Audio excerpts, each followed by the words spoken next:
Welcome to Ella's Beef Easter's Radio Aircheck and Classic TV channel. Great taste in the morning. Kellogg's has that wholesome taste to get you up and grinning. This is Jerry Crawford for Kellogg's Special K. We've been having some fun in our television and radio commercials by using a ball and chain to symbolize the slight overweight problem common to so many of us. We point out that being a few pounds overweight is just a little more difficult for you. Climbing stairs, just walking around, even sitting down can feel, well, like you're wearing a ball and chain. In case you missed the message, it's this. If you really want to get rid of that extra weight, you really have to work at it by exercising and with sensible meals like the Special K breakfast.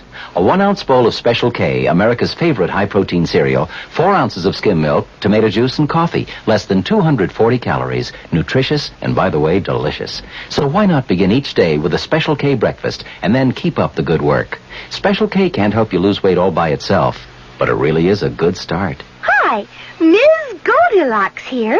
Professionally taste-testing diet drinks can be very difficult, but I've just had to bear with it. Then I found sugar-free Diet 7-Up. It doesn't taste like other diet drinks. It's fresh, light, natural, delicious. Sugar-free Diet 7-Up tastes so good that I've taste-tested it hundreds of times, and each time I've given it my seal of approval. Yes, this one's just right. Buick introduces a new concept for you to consider in light of all the concern about miles per gallon. Range. Range is what you get when you multiply the mileage your car gets per gallon by the number of gallons your car's gas tank holds. Range is one of the things that help make Buick Apollo such a special small car. It comes from coupling the Apollo's economical 6-cylinder engine with a standard 21-gallon gas tank. It holds a lot, but it doesn't use a lot. Look into the Apollo. It's the Buick of small cars. America. We're big on that. New York, Denver, Minneapolis, St. Paul, Dallas, Fort Worth. Ozark's 2/3 transcontinental, serving more than 60 cities, all very important to us, and to the millions of people we serve each year. America.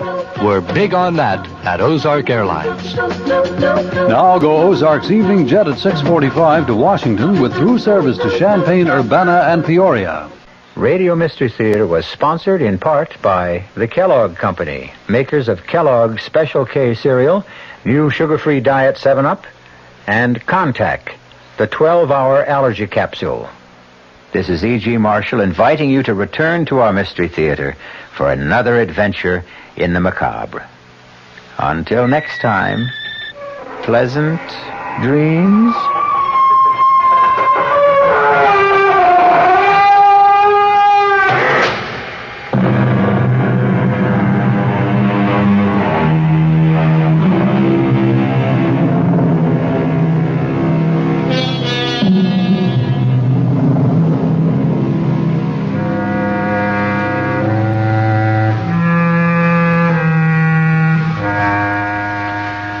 The WOR Mystery Theater has been brought to you by ShopRite Supermarkets, where you get a lot more for a little less, and by Suburban Savings, with offices throughout North Jersey. The preceding Mystery Theater program was furnished by the CBS Radio Network. At this moment in time, Jason, I'm a very friendly ghost with warm feelings toward you. Because you're going to do me a favor, Jason. You are going to kill my wife. Did you hear me, Jason? I said you were going to kill Claire. I heard you, and I say you're a murderer. I'm not a murderer. You will kill her, Jason, because this is just a sample of what can happen to you when my feelings become unfriendly. And that's our Mystery Theater program for tomorrow night. Be sure to tune in. Boy, if the old-timer Horatio K. Boomer and Wally Wimple could see me now. Fibber McGee back on the radio right here from 79 Westville Vista with a brand-new program where I'm going to bring back the great old radio shows from way back. Shows like Mr. Keene, Lum and Abner. Well, I guess I ought to get this place straightened up a bit, though. Where's that vacuum? Oh, I left it in the hall closet. Look.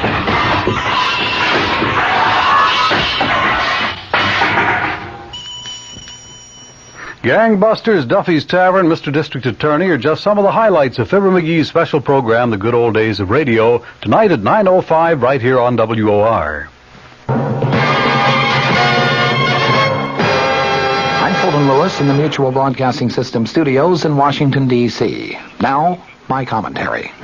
President Nixon, it appears, will continue to take his case to the public at large, thereby hoping to head off any impeachment drives that may develop on Capitol Hill.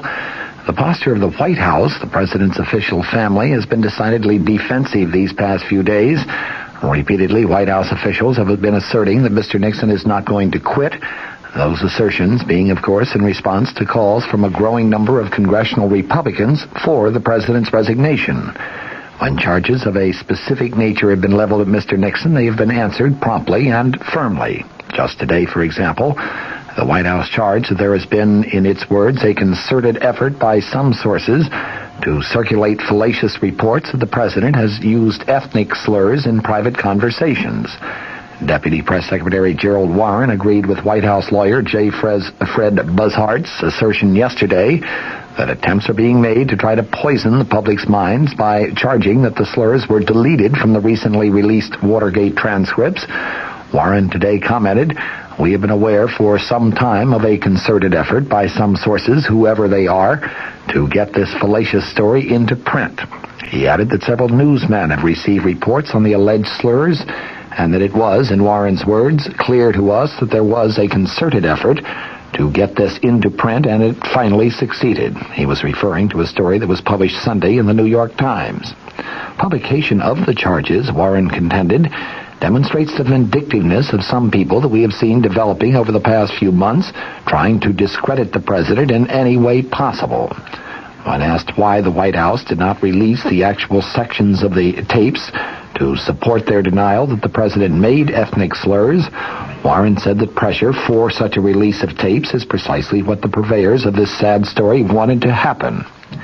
Incidentally, my own White House sources, people who have been very, very close to the president for many years, insist that it is not only unlikely but almost inconceivable that Mr. Nixon would be guilty of making the comments which have been assessed to him by the New York Times. As one White House aide put it, the words, the references, I don't believe are even part of the president's vocabulary. His choice of language might get a little rough at times, but ethnic or religious or racial references are never incorporated into that roughness. That assessment, I might add, is very much in line with my own knowledge of Mr. Nixon, which dates back also many years. The proof of the pudding is in the eating. The proof of this pudding could well come when Peter Rodino, the chairman of the House Judiciary Committee, and Representative Hutchinson, the ranking Republican member, accept the